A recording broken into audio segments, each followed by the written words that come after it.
Hello, everyone, and welcome into Coach Craig's Coach's Corner, where we look at a 2023 NFL Draft prospect once again. So today's guest, I probably should have asked this before we started too, just to make sure I'm pronouncing your first name correct. Barnett. Barnett. Yep. That's what I've been thinking, but you never know. So Barnett, he was at Davenport University this year, previously at Ferris State and Samford as well. So first of all, just kind of welcome in. How you doing tonight? I am doing great, man. Just enjoying life and enjoying this evening. We finally got good temperatures where I'm at. I'm in Michigan right now. I think it's 50, high of 55 today, so it's beautiful out. Yeah, that sounds pretty good. I'm over in Wisconsin, we're getting in the 40, the mid 40s at this point. I think there's Yep, supposed to be like one day next week for 60. So can't complain too much out at this point.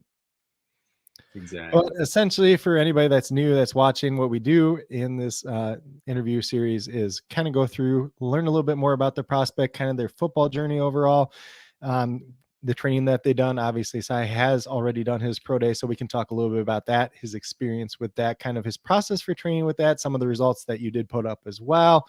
Kind of look at some of the player outside of the game of football too, as well, some of like your hobbies and things you like to do in your free time, and then kind of going through kind of what motivates you just in general, players that you like to model yourself after, or look up to in a certain regard. And then obviously the last question that's kind of famous now is just kind of some other people that are going under the radar. So what we first start off with is kind of just your general football journey. So you started out at Ferris State, went to Samford from there, and then Davenport University this past season. And so we can kind of start wherever you like to start in your football journey. If you want to go back to high school, if you want to go back even further than that, we can go there as well. But usually the one that's easy is kind of going back to high school, kind of talking about your recruiting process out of high school, how you ultimately end up at Ferris State, and anything else you want to add initially in there as well. Yeah, so I will start even further back. I grew up in a small town called Charlotte. It's a little country town. Played year-round soccer. So I played soccer all the way up, and I'll kind of chime in where this kind of hits later on. Yeah. Um, Played soccer all my life, not till like seventh grade, I think, or eighth grade, is when I kind of started playing football, and I was doing both sports.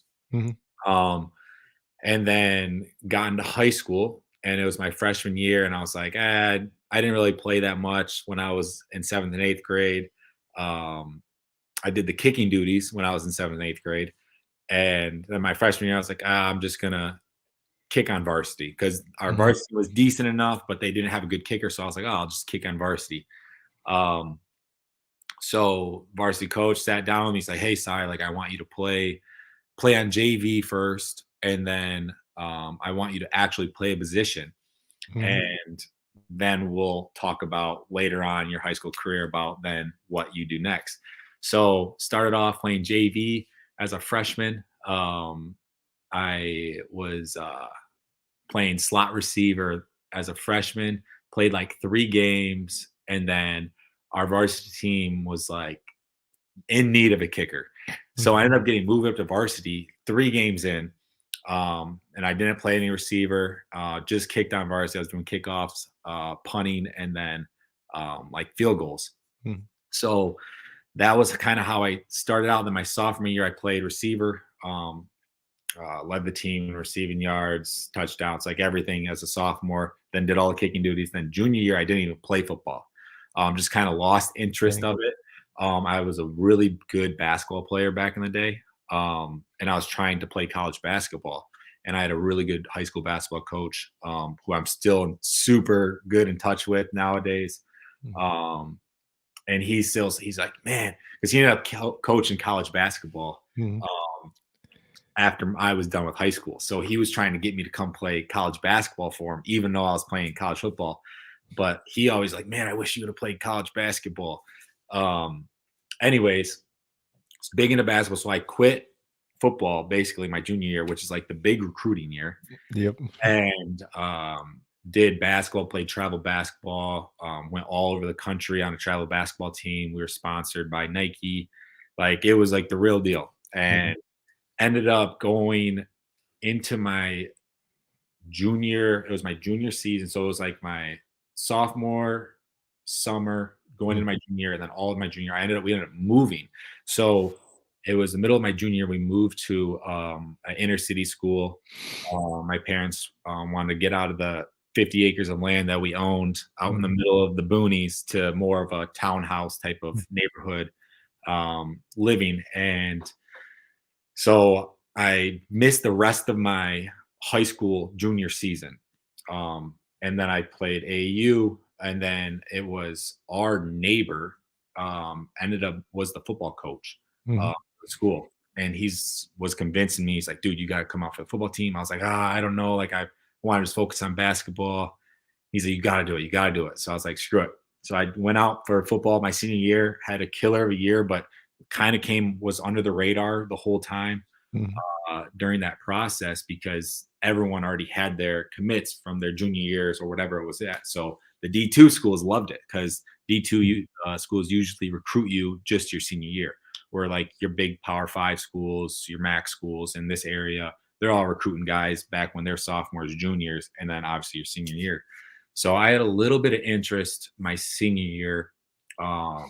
Michigan State was talking to me. I went on a couple visits there. Central was, Western was, Eastern was. They were coming in, preferred walk-ons, nothing where it was like, I feel like they want me to come to their school. So I was like, screw it. I had a best buddy who was going to Ferris State, and I was like, this is the place that I'm going to go to. Didn't really know much about Ferris State and their football program, like their history, until they were recruiting me, which was kind of eye-opening, knowing like the type of program they had.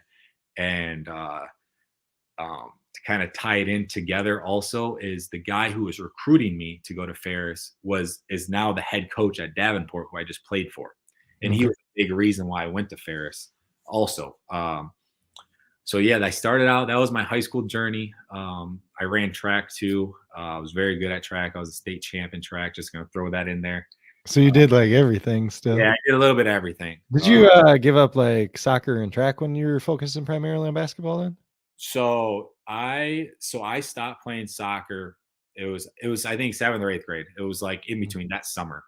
I stopped playing soccer and I was just playing basketball, and then I was doing football, and then I ran track also. So I ran track all through high school. Besides, I didn't do anything my junior year. So I didn't play football or run track my junior year because I was just trying to solely like work on my basketball, because tournaments, like we were going on tournaments. I would leave school on a Thursday, and then we would go fly out to Florida or California, wherever it may have been, Texas, for basketball tournaments. That'd be all weekend long. That were like showcase tournaments. So I was pretty busy with my basketball during that time period. So yeah, that was my high school journey. Then my college picked up right for where I left off. So I was redshirted my freshman year. They usually redshirted every single person because you're competing with 24, 25-year-olds at the D2 level, because the eligibility is a little bit different than the Power 5 schools in Division I. So I was redshirted. And then my redshirt freshman year, I was second. I was going into the season at number 2 against the guy who was number 1, who's played 3 years with Green Bay, and then is now currently on the Jets roster.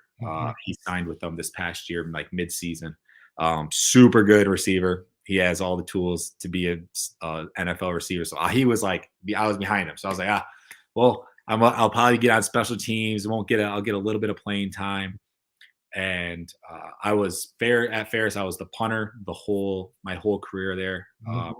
And then my junior year, I did kicking field goals, and I did a couple kickoffs throughout my whole career. But anyways, went in, and it was like a week before the first game, and he pulls his hamstring. So I was next man up. So first game, I was not really expecting it, and I had to do number 1 receiver for that whole game. I didn't do much. I think I ended up getting 1 catch for like 15 yards, something like that. Maybe I think I might have had 2 catches.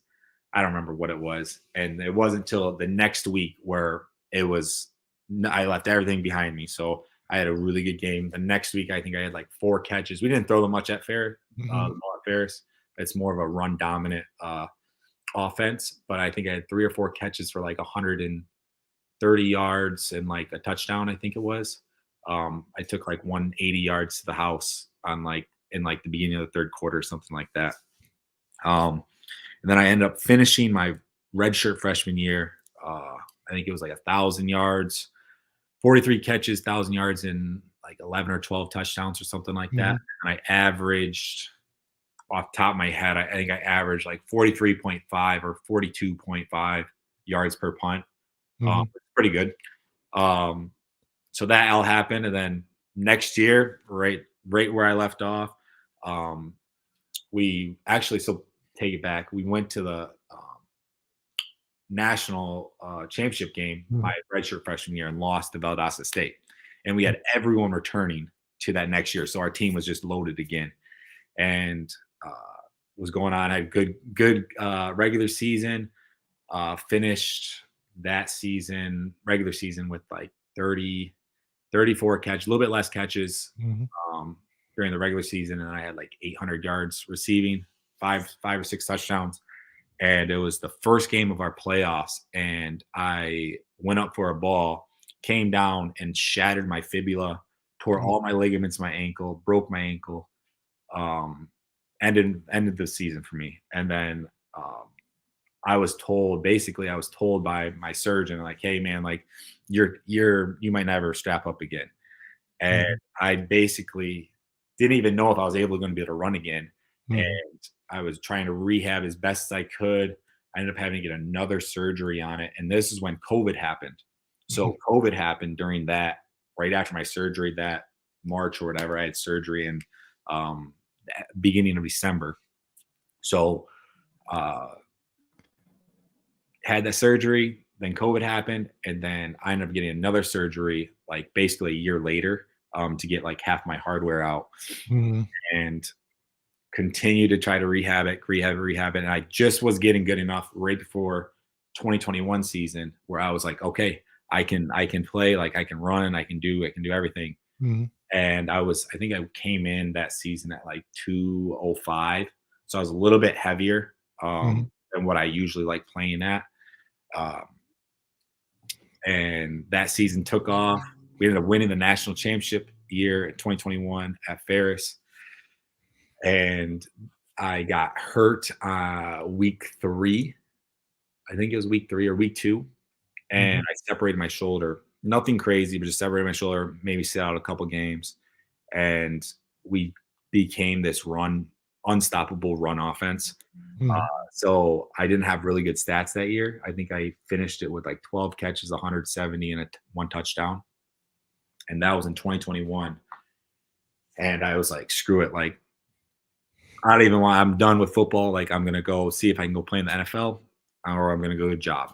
So I actually did this whole process that I just did last year and ended up getting a pro day last year. Went to Central Michigan, had a pro day.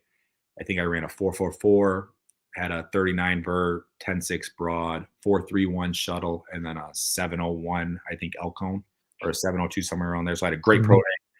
Yep. Go ahead. Oh, no, I was going to just say for people out there listening, those are all really good numbers. If you don't know, just off the top of your head already. Yeah. There's like a scale. There's a, what is it? The RAS scale or something like relative athletics score. Kent over at Math Bomb on Twitter, he puts that all together. He does a great job with all that, but yeah. So I scored like an 8 something, like an 808 or something like that. I don't know off the top of my head. It's somewhere in the 8s last year. So I was pretty pumped about it. It's on a scale of 8 to 10 or 1 to 10. And so I had that last year. No one really knew who I was because I had basically a season that was kind of sucky. And at a Division II level, like if you don't have outstanding numbers, it's super hard to get interest from NFL teams or any professional team.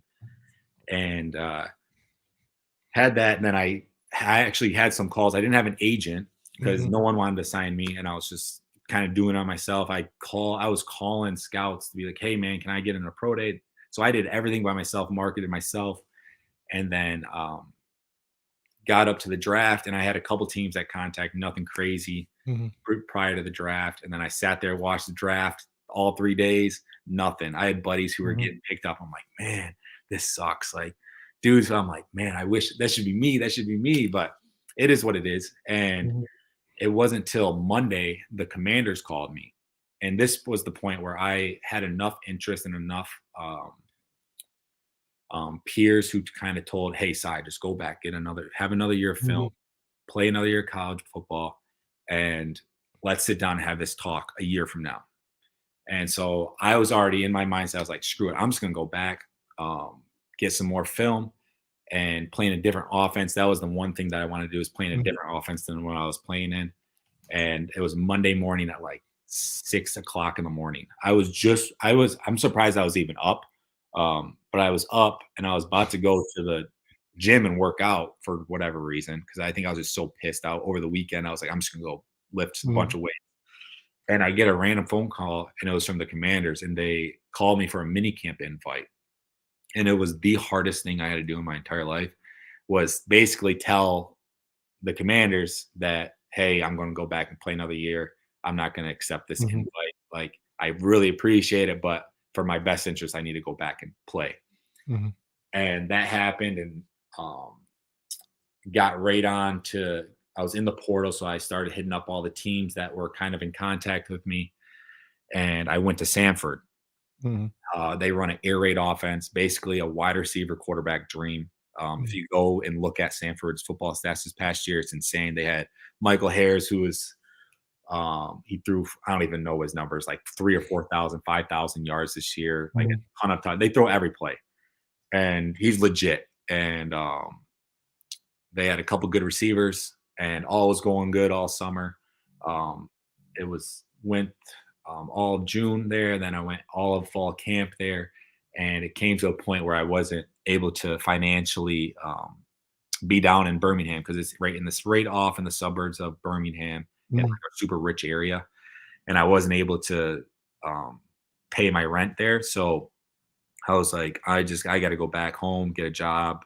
I'm just like, this isn't been what I signed up for. So Mhm. I ended up packing my bags and leaving. And I was driving back, and before I was driving back, I was like texting my employers that offered me jobs back in like May. Mhm. And um, on my ride home, Sparky, who's the head coach at Davenport, who was the guy Mhm. who recruited me, he gives me a call, and he's like, dude, what are you doing? He's like, I see you're in the portal.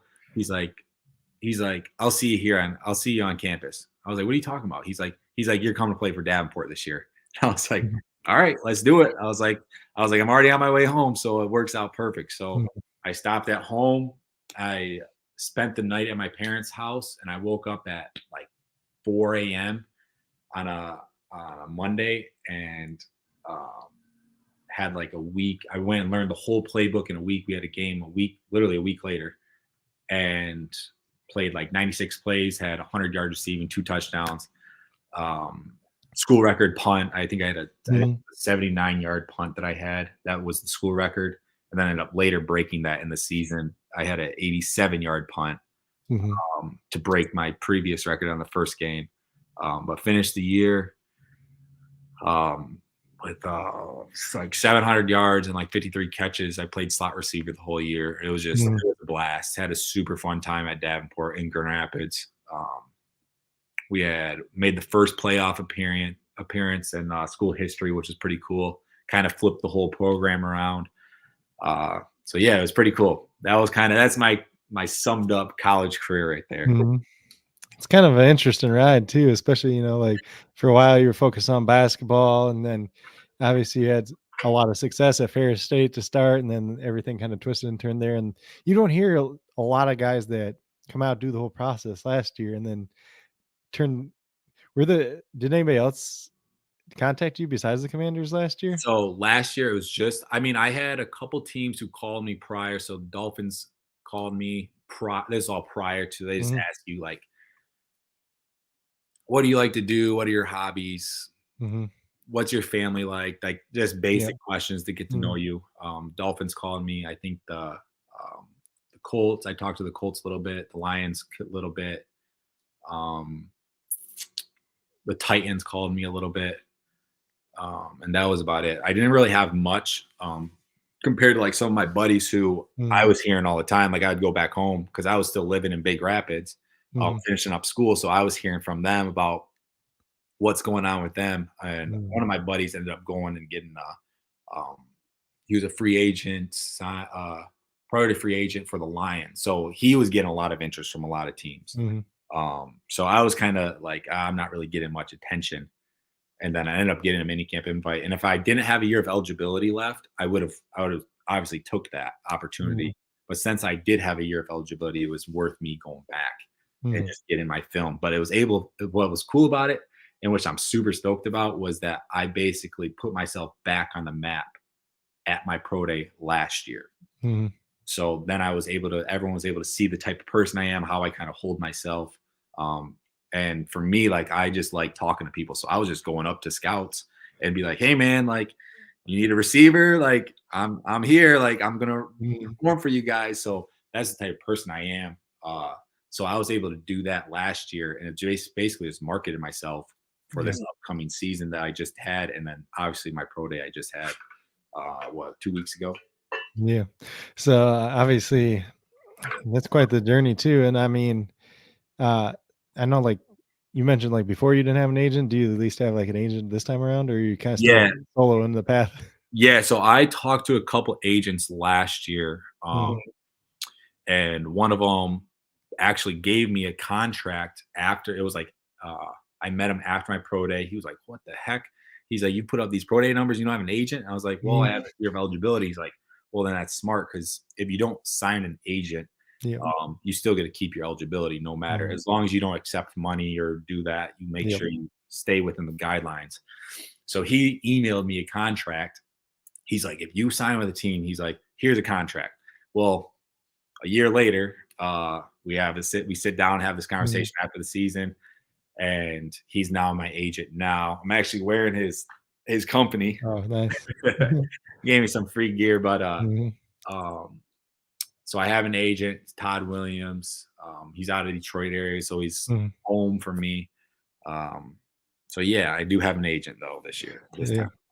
Well, that definitely makes sense this time around too, since you don't have any more eligibility left at this point too. So Exactly, there's nothing really exactly. to lose at that point. So, um, and then obviously, like even going back, like you played multiple different positions. That's something like you're still looking at potentially doing moving forward as well.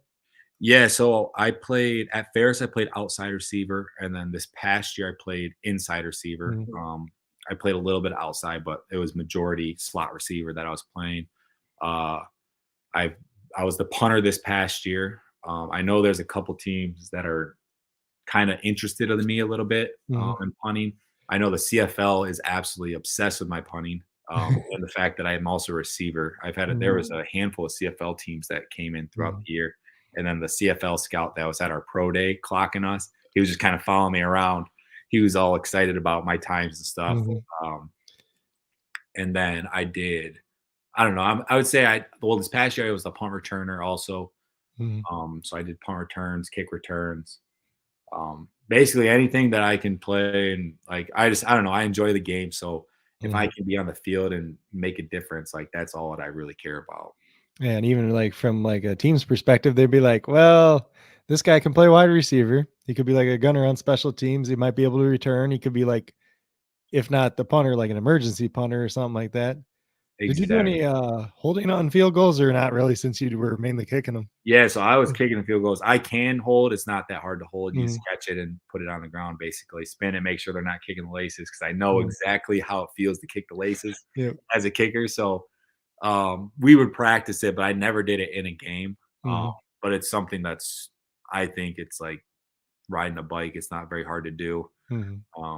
It's a simple thing to do, Yeah. in my opinion. Just a lot of different paths that could be of interest for teams too. And even if it's the NFL, the CFL, there's so many leagues out there at this point in time now too, just with the CFL, the XFL, USFL, like indoor football, fan controlled, and the European League now too. I tell like a lot of these small school guys too, there's just so many opportunities to keep playing if it's really what you want to do, Exactly, and exactly. just get more film out there for guys that haven't seen it. That's one of the biggest things too is the film aspect. I know they have like each team will have a select people in their organization that are just organized for Mhm. like college scout or college scouting, and then you have your pro scouts who just do pros. So and each film sessions are a little bit different. Like you want Mhm. to have good college film, but then you also want to have good NFL or professional film Mhm. also that will kind of help in your journey on becoming whatever you want to become. Mhm. Definitely, for sure. And there's so many opportunities out there just in general. And then even if you get in and you get in the preseason, and it's not with that team, then there's how many, there's still 31 other teams watching at the same time. Exactly. Mhm. So kind of the next part, I think we'll get to is kind of the pro day in general. So kind of like where you train, how your training process was. Obviously, it looked like you went to Saginaw Valley State Pro Day and obviously put up pretty crazy numbers. So kind of talk about that process. We can go over some of the numbers, whether you want to talk about them or I can bring them up either as well. Yeah, so I trained over in Detroit. It's this guy who I've actually been training with since I broke my leg. So 3 years Mhm. ago, he's kind of got me back on my feet. So I have all my trust in what he's capable Mhm. of doing. Uh, it's Impact Sport Performance, and basically there he has like during beginning of January till your pro day, he has Mhm. NFL group and or NFL training group. And then you'll have some NFL guys that will come and train because they're now in their off season. And it's brutal. It's Monday. We only train 4 days a week, but it's like 3 to 4 hour sessions. Mhm. So I will get there at 10 a.m. and then I won't leave till 2, 3 p.m. So it's Mhm. pretty brutal, but it's good. We do a lot of speed training, agility training, and then technique training, kind of on how you should perform and how you can perform. And um, it's pretty awesome, but it sucks at the same time. So Yeah. I did that for the past couple months, and but I still go back there and Mhm. do my training. So I had it this morning, um, also, and then I had my pro day. So my pro day went very well. I was very well prepared. One, I did it last year. Mhm. Two, I did this whole training thing for a second time, and I I started off with my vert. So my vert basically made me I can't think of a word for it, but basically it was the start of a chain reaction for every other thing for me. Mhm. So I had a 40-inch vertical. Um, and then I went on my bench. I didn't bench last year because my shoulder, I had a Mhm. separated shoulder, so I wasn't Yep. really fully recovered. I was, but it was like to the point where I wasn't able to train bench for 3 months Yep. or whatever it was. So I didn't bench last year. And this year I benched. I got under there, threw it up 12 times, Mhm. which I think I could have got more, but I just was like, all I wanted to get was over 10. And I hit Mhm. 12 and then I just racked it up. So I was fine with that. And then went and did my broad jump. So I had a 10, 11 broad jump, Mhm. so 5 inches more than I did the year before. And then I ran my 40. I'm still unsure on my 40 because I've kind of got a handful of times of what I got, but I think Mhm. my official is a 4.38.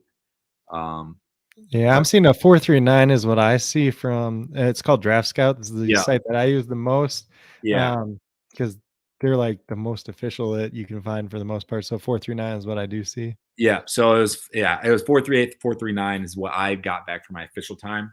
Mhm. But what's actually funny is because those are the slowest times that I heard throughout the whole day. Uh, Mhm. when because I was going and talking to the scouts, hey, what'd you have me at? Because they try to not tell you. But if Mhm. you have an interview with them at the end, like I'll be, hey, what'd you have me at? They'll tell you. And they were all telling me 4.31, 4.33, Mhm. 4.35. So I was getting in the low to mid Mhm. 4.3 range, which I'm fine with. I'm fine with the 4.38, 4.39. A lot better Mhm. than what I did the year before. Um, and then I went after that. I did my shuttle. Uh, I ran a 4.13 in my shuttle, I think it was. and then Mhm. went to my El Cone and ran a 6.68, I think it was. Yep, that's what I see for those ones as well. Yeah, so, all in all, a pretty good day, a lot Mhm, better improvement on everything, um, compared to the year before, so I was pretty happy with all that. Then, went to routes, had ran good routes, I would assume, um, 'cause I then afterwards talked to several teams, so that was kinda cool. It's a cool experience where I had, instead of me going and searching out the scouts and trying to talk to them, they came to me and talked to me, so that was kinda cool. And now it's just kind of a waiting game. I've heard from a couple teams since then, which I was a mhm, little surprised about because they're still doing pro days and usually don't hear mhm, anything till I think another week or two, once mhm. all the pro days are done. So I've heard from teams prior to that, which is kind of cool. Yeah, I And think I was gonna say just off that too, I think the last, like, official pro day is, like, either the 4th or the 6th of April, so yeah, so it might be next week. You Mhm. might start hearing Yep. stuff. Look at my calendar. Yeah, so next week is the fourth, third, fourth. Also, Mhm, I think the Masters is going on that week. mhm, Not off the top of my head. It might be the following weekend, but mhm, um, yeah. So that's kind of how my pro day went. mhm. Is there, just kind of here, since you did the process last year to this year, like, what would you credit as being, like, the biggest difference for you making those improvements then? I think my mindset was a little bit different. Mhm, I've kind of always been someone who performs under pressure, if that makes mhm, sense. Like I enjoy having that pressure on me. Um, like this, for instance, like in a basketball game, having the last shot, like I mhm, wanted to be the guy. Like I wasn't afraid to take that shot. And knowing that I did a pro day last year, and now knowing that, because last year I kind of went into it, but I had a backup plan at the same time. mhm, This year I have no backup plan, like is now or never. mhm, And I texted right after our last game. I have my text of what I texted my trainer, and I mhm, said, "Hey, I'm running a 4.3 this year." And I said that after my pro day last year, and then I said it again in mhm, November or whenever our season, the end of November.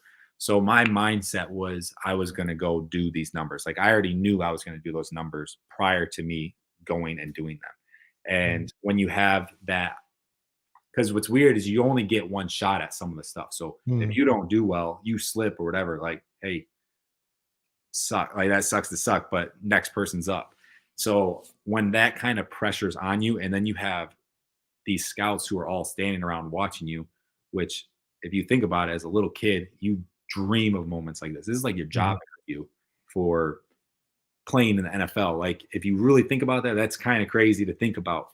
And to get that opportunity, like I felt you felt the pressure, but I knew just from my past, just from like how I am as a person, like it was like this is natural for me. I like this feeling. Like I mhm, like knowing that I have a chance of either fucking it up, excuse my language, or mhm, excelling at a really high level. And that was kind of I think my mindset was a lot different than what I had the year before.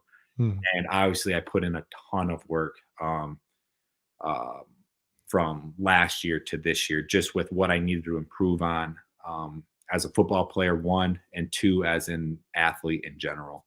So that mhm. was the two. Those are the couple things that I think were the difference maker this year than last year. Well, that definitely makes a lot of sense too, and I think who knows?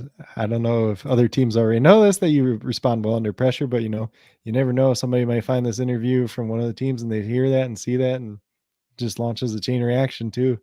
Exactly. That's all you take. Like all you need is one team to really believe. If one team Mhm, believes in you, that's all you need. And that's kind of what I'm kind of going for. I have a couple buddies who I've played with. Well, the receiver who was ahead of me in my freshman year, like I talk to him all the time about it. mhm, He's like, dude, you're gonna be fine. You're gonna be fine. He's like, I know the type of person you are. Because back in my freshman year, him and I were competing for every single thing. So even like yep, during our conditioning, we're competing. We were always matched up together. So he kind of knows the type of person I am, the work that I put in. And then just to see my improvements from last year to this year in my route running, mhm, that was like the biggest thing. The way I catch the football, mhm, which were all things that I heard from scouts after my pro day. Hey, this is what we think about you. So they're all thinking going into this past pro day, like, hey, is this guy going to be the same guy that we saw last year, or Mhm. or are we going to be able to see the improvements that he did from last year to Mhm. this year? So that was one thing that I always had in the back of my mind, like, hey, I got to prove these guys wrong. Like, this is what they think of me. Well, this is what I think of myself, and that I Mhm. can do more than what they're thinking that I can do. Yeah, So that 'cause was also another thing. it's almost like they're trying to pigeonhole you into you could only be this, but Yeah. then you try to prove them, "Hey, I can do all this too," at the same Yeah, time. and that's also, like, even on top of it, then you're a Division II guy. So then you have the Mm, Division II guy. Like, I'm not playing against Michigan, Michigan State, Purdue, Ohio State. Like, I don't play against those schools. I'm playing against the Grand Valleys, mm, this past year, Ferris State, which are all great teams. Like, mhm. don't get me wrong, they're good. There's a lot of good players. I know they have guys going to the NFL all the time. I know Ferris Yep. has um, I want to say like 7 or 8 dudes have all played in the NFL within the past 6 years, which Yep. is more than any other D2 school. And it's more than probably majority, I want to say actually more than most FCS schools, Mhm. and probably some Power Five schools. I mean, not Power Five, but like smaller, mid major The group of 5 schools. FBS schools. Yeah. Mm, So, like, there's dudes and there's talent that's all over the place. It's mhm, just whether they get their shot or not. mhm, and, I talked to a lot of D2 guys too, so a lot of these guys were just kinda overlooked too, so sometimes those are the guys that end up paying out more in the NFL because they want it more because 'cause they've had to prove it their whole life. Exactly. Exactly. And that's kind of my mindset too, is Mhm, like, I think highly of myself, but like also I feel like I need to prove myself at the same mhm, time. So like I'm confident in my abilities, but it also I got to go out and take it. Like you got to go take someone's job. And that's mhm, my mindset on it, is like I'm going to go take your job if I get that opportunity. yeah, 'cause at the end of the day, especially, like, coming from D2 and stuff, we don't see many D2 guys that go like first round or anything. So you're not afforded all the extra like added benefit. Like you could get cut at any second. Exactly. And that's how most people's journeys are. Like Mm, you could play on 4 or 5 different teams before the season even starts. And you got mm, to learn 4 or 5 different playbooks. So I think that's also something that me transferring and learning a whole playbook in a week is mm, also kind of huge on my behalf, because I'm going, hey, look, like I can learn your playbook in a week. Maybe not, but because the books are a little bit more yep. complex than a Division II football program's playbook, but I can kind of have that in my back pocket, like the type of person and the type of effort I'm going to put into Mm, learning the playbook outside of my athletic ability. yeah. So we kind of went off a little bit out there, but just kind of moving over to the next thing. I know Nate popped up with a comment too. He said Mason Crosby with hands because you can kick and catch at the same time. He's a Packers fan. He's one of my best friends. I sent him the one thing of your punt that like from the one end zone to the other. He's like, just sign him already. But uh, so kind of the next one, just kind of what are your hobbies look like outside of football? Like, what do you enjoy doing in your free time? Obviously, every time I talk to prospects like this, well, they're like, well, pretty much right now it's just all been football, but Yeah, it has been all football. Like I get home around, like I said, like 3 o'clock, 4 o'clock, because I got an hour drive from where I'm living at to mhm, my training facility. Um, but I don't know. I enjoy playing video games. I'm fine with playing video games. It's easy. It's relaxing. I get to sit and not do a whole mhm, lot. I got a girlfriend right now, who I'm living with, mhm. and she works full time. So I see her a little bit on the evenings, and we hang out, do dinner. I like cooking. I'm a pretty good cook. On my Instagram, I actually have a little cooking page that I have that Mhm, I kind of mess around with a little bit. I like playing basketball. I like mhm. going and shooting hoops, at a park or whatever it may be. I'm a big fan of shooting hoops. Um, I have a couple good friends, that I like hanging out with, just like any other person. You like hanging out with your buddies and, Mhm. your couple friends and stuff like that. Uh, I'm trying to think, what else do I like? Oh, big movie guy. Mhm. Love going to the movies. I could go. I've seen almost every single movie that's been out in theater. I have like a movie pass, so I Oh, can go okay, yeah. watch. I Mhm, think it's 3 movies each week. mhm. So I see movies all the time. I actually just watched the John Wick movie the other day, and then I'm watching the early release of that new Dungeons and Dragons movie. I Okay. don't know if you know it all, but yeah. So I'm super excited about Mhm. that. That'll be. I think I'm watching that. I think it's a Wednesday. is when I'm Mhm. watching that. So Wednesday evening. So yeah, Cool. Keep busy but at the same time, you get a little bit of relaxing time in there too at the same time. So exactly, yeah. exactly. Let's see. Kind of in that too, I guess. With I can't remember what your major was in college and kind of what your plans would be post football. Obviously, once your playing career is over. Say that again. Sorry.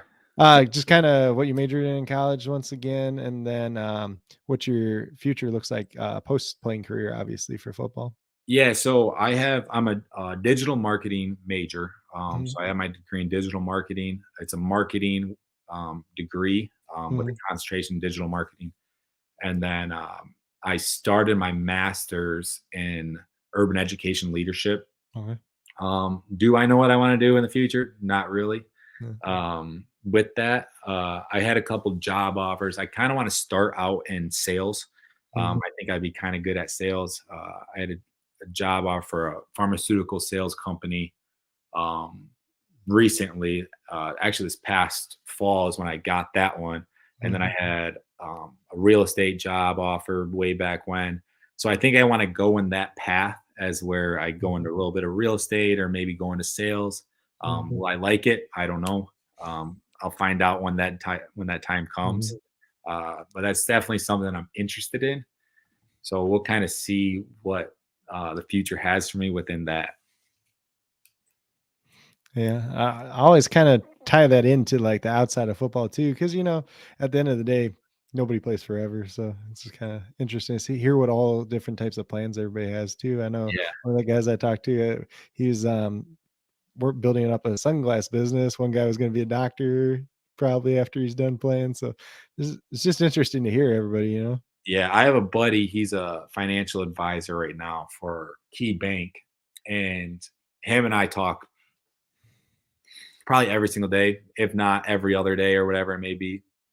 And we kind of want to own our own company, Mhm, whether it's whatever it might be. We want to get into the rental business, own rental mhm, properties, and then obviously the end goal is where I end up at is to be on a farm, have mhm, thousands of acres, have cows, have horses, live the farm life where I feel like it's going to be relaxing. It's going to be hard work, but it's mhm, also be relaxing. That's kind of my end goal where I want to see my future to be at. And it's just whether how I work to make that all happen. mhm. You want the Jordy Nelson lifestyle. Exactly. He's Exactly. out in Kansas doing that somewhere. So Live out in the middle of nowhere, just mhm, me and my buddies, my family, have all that, mhm. all what I need in one location and be satisfied with that. Yeah.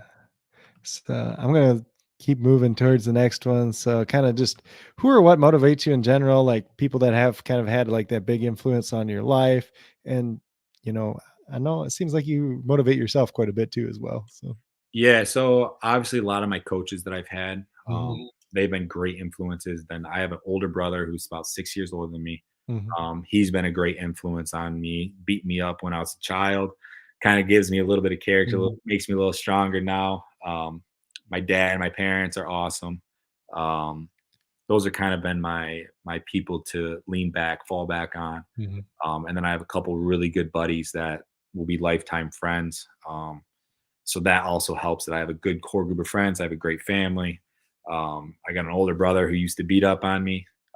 Now he doesn't really want to beat up on me now. I'm a little bit bigger and stronger than him now. yeah. But yeah, so that's kind of my fallback, my go-to people. Mhm. Was there any like coach or player in specific that like really motivated your time playing in college as well? Yeah, I would say not really in college. I had my high school basketball coach. I kind of talked about him a little Yep. bit. He was my guy. He kind of gave me a um, different mindset, different look on life than Mhm, just the game of basketball or just the sports in general. So that was he was a great influence in my life. I ended up last year. I ended up helping him coach. He ended up doing one season, and then he hasn't coached anymore. But he did. mhm, He was in a varsity basketball team up in Reed City, and I was mhm, his assistant basketball coach, kind of as a little side gig. mhm, Um, So I was able to be back with him every single day, which was kind of cool. Mhm. Um, but yeah, I would say his name's Steve Ernst. He was probably the biggest influence as like a coach that I had in Mhm. my life, with the sporting community that's outside of Mhm. like my family and my good buddies. So Yeah. So kind of, let's see. I'm just trying to get this up here again. So the last kind of question before we get down to talking about some other guys is kind of, is there anybody you really model your game after at this point in time, or kind of people that you look up to, try to, obviously a lot of guys watch film and try to take on things from other people as well? yeah, so honestly, not really. So I do training with some dudes who played in the NFL, Mhm. who coached are gurus in what they do. So they kind of perfect my craft. But Mhm. honestly, like I truly believe that everyone's a little bit different. Mhm. So it's hard for me to base my game off of, say, Cooper Cup or Stephon Diggs or Mhm. Julio Jones or Kelvin Johnson. It's hard for me to be like, hey, like I'm them, but really at the end of the day, like I'm not them. I'm my own Mhm. person. So Yep. I'm my own type of football player in their unique type of way. So basically, I try to mimic some of their stuff, Mhm. but at the end of the day, like I can only do what my body's capable of doing. So me just perfecting what I can be good at is Mhm. what I kind of strive to be good at. So um, I saw that question on there. I was like, Yeah. I was trying to think. I'm like, man, I kind of like, I don't really go and be like, oh, I'm going to watch 10,000 Mhm. clips on Cooper Cup and how he runs Mhm. his routes, where it's more of, hey, this is what I'm capable of doing. And like, I'll watch some of my film and be like, hey, I need to do better at this. So I'll go work on that specific thing. Um, Mhm. than a whole group of NFL dudes who are very good at what they're doing, but I'm also Mhm. a lot more different dynamic football player than what they are. Mhm. Everybody kind of has their own strengths and weaknesses at the same time. Yeah, Mhm. exactly. Let's see. Was there anybody like you looked up to football wise, like just growing up or anything? Yeah, I was always a Detroit Lions fan, so I Mhm. loved watching Calvin Johnson. I loved watching Matt Stafford. Mhm. And then obviously, like everyone else, a big Tom Brady fan. Uh, Mhm. you can't not be a Tom Brady fan. My dad was a big Packers fan, so Packers and Bears. My dad was. I think I had a oh, what was the night? I had a poster of this old time Mhm. Packers linebacker, and I cannot think of his name right now. Mhm. Um, I cannot How think of. long ago was it? It was old time. Oh, He was number. I know he's 52. I cannot think of his name for some reason. I'm drawing blanks. and I'm just trying to think like how old is old, like Probably played in the 80s yeah, or because I'm 70s. like Probably I think AJ 70s. Hawk was 52, but that was 2000s still. Yeah, no, it was Yeah, probably in the 80s. It was an yeah. old fashioned poster that my dad had, and Mhm. he ended up it was some for some reason it's in my room growing up Mhm. as a child. So I cannot think I'm drawing blanks right now. Yeah. I can't believe it, but yeah. Mm. That's all good. It's just always interesting just to hear kind of who people look up to or try to take the aspects from and all that too. So, Yeah. so kind of the last thing that I just typically ask people is kind of like some other people that are going under the radar. Excuse me. Uh, Typically two names, or if you want to give out more than that, that's fine as well. For like this year's draft, if you got anybody that for future years, you can mention them as well. I typically I just write these down and then kind of reach out to some guys as well. Yeah, so I can give you a couple. I know my buddy who's coming out. He's from Davenport, Mhm. Brendan Bowman. He's kind of they call him a tweener. So Mhm. he's a linebacker slash D lineman. He's just kind of a tough kid, super Mhm. athletic. Didn't have a very good pro day. He wasn't super happy with his numbers. I thought he did good. I went and watched their pro day. I thought his position work looked phenomenal, but he's a little bit undersized as a D lineman, but he's a little bit too big to be a linebacker. Mhm. So that's why they call him a tweener. But he's just a tough Yeah. kid. And then I'm going to give my buddy a shout out, who I train with. I'm gonna say his last name wrong. So if he hears this, he's probably gonna kick my butt because he's a lot bigger than me. Um, his name's Trevor Nawazaki or something like that. But he's a linebacker at Saginaw Valley. He's another D2 guy. Mhm. Oh Um, yeah, I know Trevor. I reached out to him as well because oh, he was really? another guy that really popped up in testing too. Yeah, he So trained with me. He's a freak athlete. I think he's mhm, gonna go. If he gets a shot, like he'll do fine. He's a super nice kid, hard worker. yeah, Um, but he's a D2 guy. He's gonna be under radar type of dude. yeah. He might be my next interview too because we're still just waiting back to get here on a time for him. But Yeah, I'll see him at tomorrow actually. So yeah, I'll give him some crap about it. But I just did this podcast with you should probably do it too. yeah. No, he's definitely on board doing it. He just haven't heard back since I gave Oh, him, the list of times. With my times are kind of all over the place this week, yeah. but Yeah, so he's pretty good mhm, as an underrated guy. I'm gonna give you one more okay. just because I like him and he carpools with me or was carpooling me every single day. He played O-line at Michigan State, Mhm. kind of dealt with a bunch of injuries throughout his college career. Matt Carrick, he plays offensive guard. Um, I think this past year he got hurt a little bit too. He had like a high ankle sprain, so he missed Mhm. part of this past year. Had some knee injuries, but I know he's kind of subtle. Like told me about his because I haven't been really paying much about college football in the past 5 Mhm. years, but he was kind of telling me, he's like I was like 2 years ago he was the number two ranked what is it the PPR whatever it is offensive Like guard. I don't PFF. know how they rate the O lineman or whatever it was. He was like Mhm. ranked number two in the country, and then kind of got hurt, and then got hurt again, Mhm. and battling injuries. But I think he could be a steal if he can stay healthy. He could be a steal for a team if Mhm. they give him a shot. So yeah, those are my three guys. I'm sure there's probably a bunch more that I could do, but I'll keep it short. Real quick too. Looks like Stain probably wouldn't be what he wanted to be, but Yeah, obviously, if he has had that success in the past, somebody's probably gonna take a shot on him too. yeah, yeah. I know he had But he played yeah, all 4 years too. definitely appreciate. Mhm. Which isn't, at a big school, it's not always the easiest thing to do too. Yeah, yeah, Yeah. Yeah, but definitely appreciate the names. Obviously, that's something that keeps this going just in general too, is talking to one person, get into another.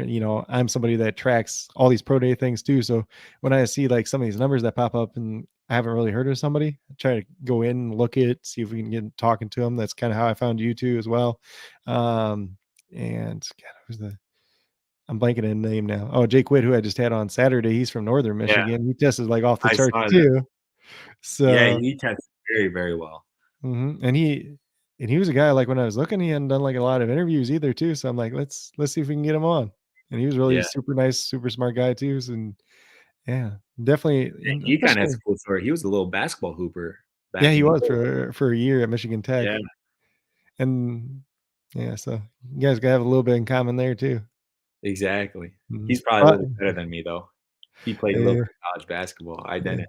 He's a little taller than you too, Yeah, so just a little bit taller. Shoot, I think yeah. he's what 6'7" or 6'8". He's a Yeah, big he's boy. 6'7", he was, like, 302 at his pro day, so Yeah, but yeah, he was definitely a good guy to talk to too as well. I'd like just hearing from these smaller school guys too, and just kind of the journey, and even like getting into some of those pro days. Like as D2 guys, sometimes it's kind of a struggle. Like you really have to have a contact or somebody vouching for you. yeah, and thank God this past year Saginaw hosted one. I was like, oh, I can probably get into any pro day. Like I had a pro day Mhm, last year. Well, that was my like all these schools are like, yeah, you did have a pro day last year, so we're not letting you in. So I mhm, was denied at all pro days, like all Division 1 pro days. They're like, yeah, no, sorry, dude, like we're not letting you in at a pro day. So thank God Saginaw had their pro day, and I'm good friends with their head coach. mhm, He was at Ferris way back when, so he's mhm. like, yeah, come on in, man.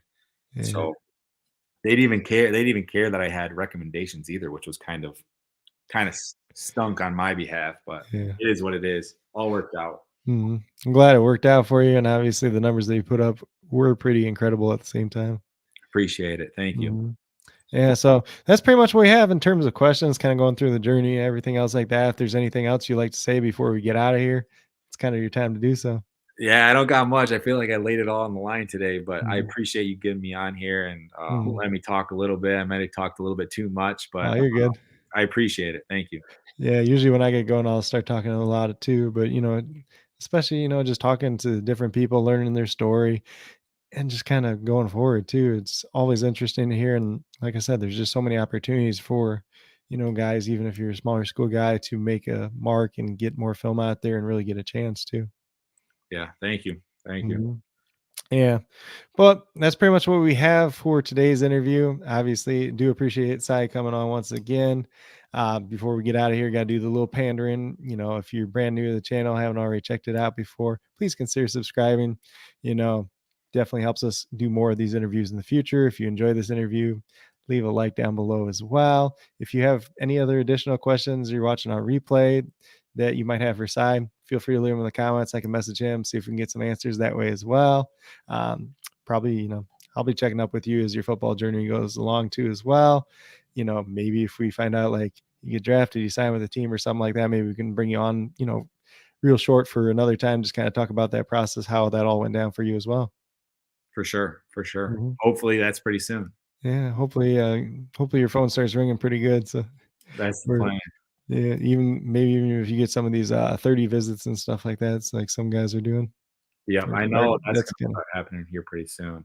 I mhm. actually while we were on this chat, that's why when I asked you if you could ask me that again, my agent texted me about, Mhm. getting on a conference call with him about Buffalo and stuff, Oh, okay. the Buffalo Bills, so that's kinda cool. So we'll see.